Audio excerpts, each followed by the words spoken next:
अब अनुज आने वाला है अपनी अनुपमा को बचाने के लिए। जी हाँ दोस्तों, इस चौल के माहौल में अनुपमा अकेली पड़ जाती है। जहाँ सभी चौल वाले अनुपमा को ही जिम्मेदार मानते हैं, तो वही अनुपमा के घर वाले भी अनुपमा से नाराज है, क्योंकि राही और प्रेम ने अनुपमा को पहले ही आगाह किया था कि रजनी धोखेबाज है।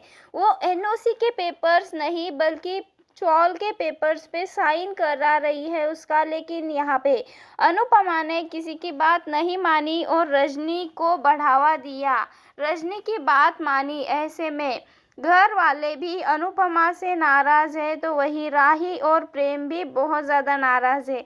तो वही दूसरी ओर राही के मन में यही चल रहा है कि अगर कोई बहुत अच्छा इंसान है तो उसके साथ हमेशा गलत क्यों होता है। मैंने तो यही सुना है कि अच्छा करोगे तो हमारे साथ भी अच्छा होगा, लेकिन अनुपमा के साथ कभी भी कुछ भी अच्छा नहीं होता। वो कभी भी सबका अच्छा करने की कोशिश करती है, लेकिन उसी के साथ ही गलत होता है। ऐसा ही कुछ हुआ है अभी अनुपमा के साथ। जी हाँ दोस्तों, अभी शादी का माहौल चल रहा है, हल्दी मेहंदी की तैयारियां चल रही है। तो वही अनुपमा को बड़ा धक्का लग चुका है, क्योंकि ईशानी ने भारती के जेवर चुरा लिए हैं। जहां अनुपमा ईशानी को सजा भी देती है। अनुपमा यहाँ पे सबको संभालने की कोशिश कर रही है, कभी अपने रिश्ते संभाल रही है तो कभी शादियों की तैयारियां संभाल रही है। वो भारती की खुशियों में, भारती की जिंदगी में कोई भी कमी नहीं आने देना चाहती। रजनी की चाल रजनी सिर्फ और सिर्फ इस चौल को हासिल करना चाहती है, क्योंकि उसने पराग के साथ मिलकर यहाँ पे एक बड़ा सा टावर बनाना है। लेकिन रजनी को पता है ये चौल सिर्फ ईंट पत्थर की नहीं बल्कि अनुपमा और सभी चौल वालों की मान सम्मान है। अनुपमा सभी चौल वाले बहुत ज़्यादा मान देते हैं। अगर अनुपमा की चौल हाथ से चली गई तो उससे सभी चौल वाले लोगों का भाव अनुपमा से उठ जाएगा। अपनों का धोखा सबसे बड़ा झटका होता है, लेकिन यही झटका अनुपमा को बाहर से नहीं बल्कि उसी के परिवार वाले देते हैं। जहां हम सबने देखा ही है किस तरह से ईशानी को सबके सामने माफ़ी मंगवाती है अनुपमा और पुलिस के हवाले कर देती है।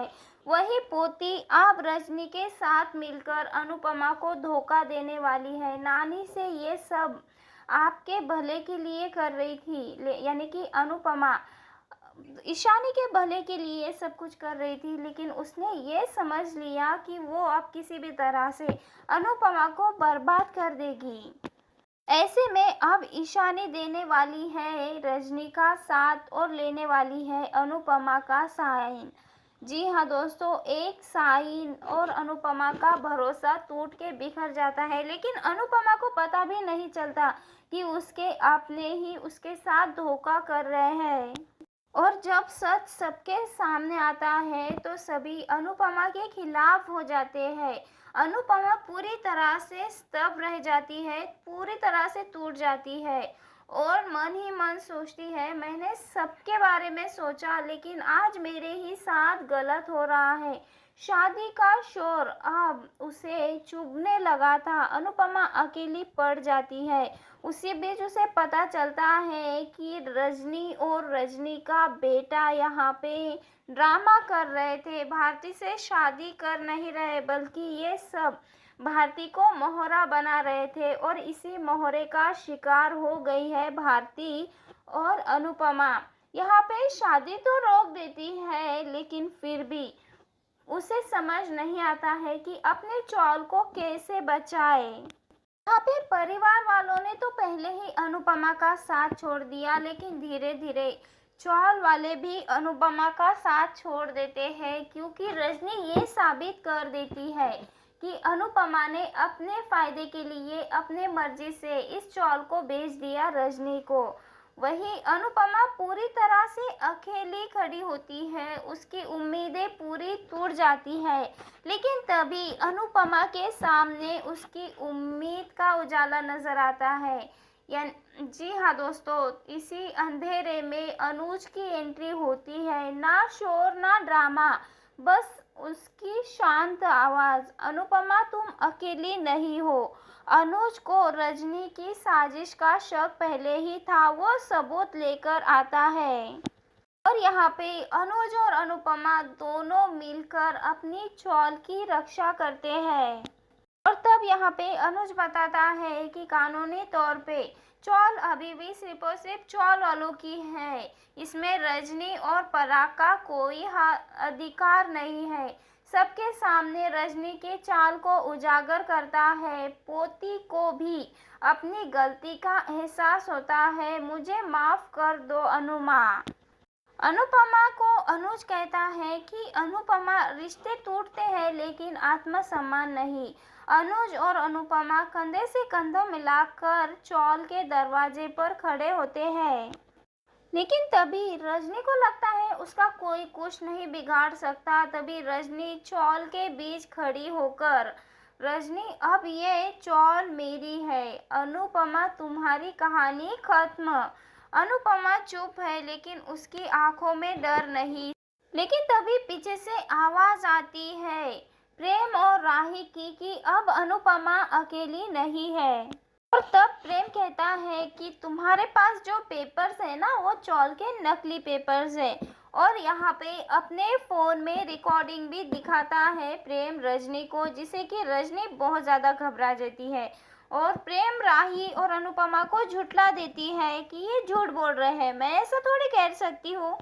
तभी अनुपमा कहती है कि भरोसा और ईमानदारी, रिश्ते कहीं चौल ईंटों से नहीं बनती, बल्कि भरोसे और ईमानदारी से सबके दिल में प्यार जगाया जाता है, उनका सपोर्ट लिया जाता है। तुम जैसा नहीं, आज ये चौल सिर्फ मेरी नहीं, हम सबकी है। और तभी राही बन जाती है सच की आवाज, प्रेम, कानून की ताकत, अनुज सबूत और हिम्मत। और तभी रजनी घुटनों पे आ जाती है और अनुपमा से माफी मांगने लगती है, पुलिस और ट्रस्ट के लोग की भी चौल। और तभी अनुपमा के हाथों में चौल की चाबी आ जाती है। राही, प्रेम, अनुज अनुपमा के साथ खड़े होते हैं। और तभी रजनी को पुलिस गिरफ्तार कर लेते हैं और साथ ही उसके बेटे को भी। तो वही जाते जाते यहाँ पे रजनी कहती है कि मैं इस खेल में अकेली नहीं थी, बल्कि तुम्हारा समधी और जो गौतम है वो भी मेरे साथ था, और इन सब के जिम्मेदार हम चारों हैं। हमने साथ में मिलकर ये सब कुछ किया है। ऐसे में प्रेम को भी पता होता है कि पराग कोठारी गलत कर रहे हैं, लेकिन पराग कोठारी ने अपना सब कुछ इसी चौल के प्रोजेक्ट में लगा दिया होता है, तो वो पीछे भी नहीं हट सकता। ऐसे में अनुपमा पूरी तरह से बिखर जाती है, क्योंकि ये सब कुछ उसकी बेटी राही के ऊपर आ जाता है। लेकिन अनुज कपाड़िया को देखकर राही अपने पापा को देखकर बहुत खुश होती है, तो वही अनुपमा भी। लेकिन यहाँ पे अब राही का और अनुपमा का सपोर्ट करता हुआ नजर आने वाला है अनुज कपाड़िया। इस बड़े खतरे से उन सबके परिवार को निकालता हुआ नजर आने वाला है। वेल दोस्तों, अनुज कपाड़िया के इस एंट्री से आखिरकार कहानी में क्या नया बदलाव आने वाला है, जानने के लिए जुड़े रहिए हमारे साथ।